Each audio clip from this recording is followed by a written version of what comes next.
Любой кашель отступит перед этим средством. Возьмите одну крупную луковицу и вычистите ложкой сердцевину, сделав, так сказать, горшочек.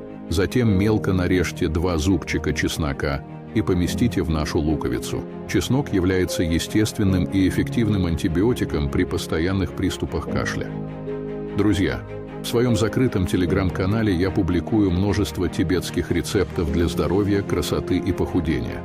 Ссылка находится в описании профиля. После берем 10 грамм корня имбиря и мелко нарезаем его. Имбирь является болеутоляющим средством при гриппе, простуде и кашле. Последний ингредиент – натуральный мед. Залейте его по краю луковицы. Все хорошо перемешайте и закройте нашей крышечкой. Оставьте в темном, прохладном месте на 12 часов. Принимайте 3 раза в день по 1 чайной ложке перед каждым приемом пищи.